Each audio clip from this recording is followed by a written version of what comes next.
stand back.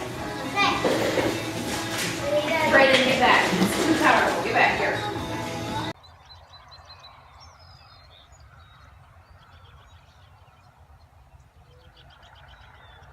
Hi guys, welcome back to Shawnee Hills. Today I want to talk about my dust collector a little bit. I found some old footage last night from when I installed this a couple years ago, and it has been great. I have no complaints at all. It's an old Cyclone. It came out of a high school wood shop. They auctioned it off and I won it. Got it for next to nothing. It did have a 3-phase motor on it, so I had to switch that out. And I'm going to do a 3-part video series about the dust collection, and this is going to be the first one, and there'll be a few that I'll have to fill in clips with today.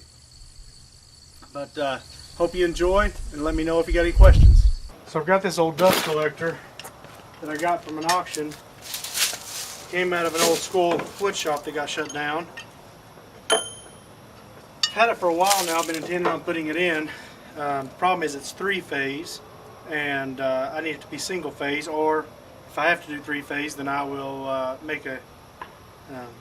use a VFD probably to make 3-phase. Right now I'm just seeing if I can get it off, so I might be able to convert it to single phase. I've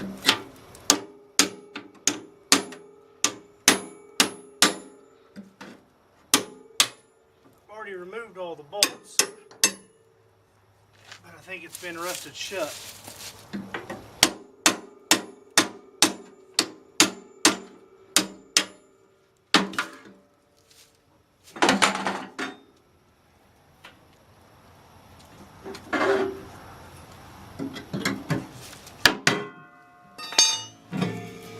And there it is.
Now I'm going to turn this off before I hook power to it, because the codes change from state to state, and I don't want anybody looking at what I've done and saying that's how it should be done. So, bye for now. You guys stand back.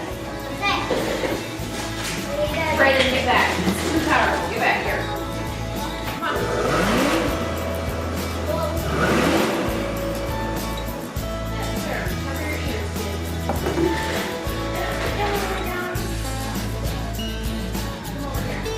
That's all I'm doing.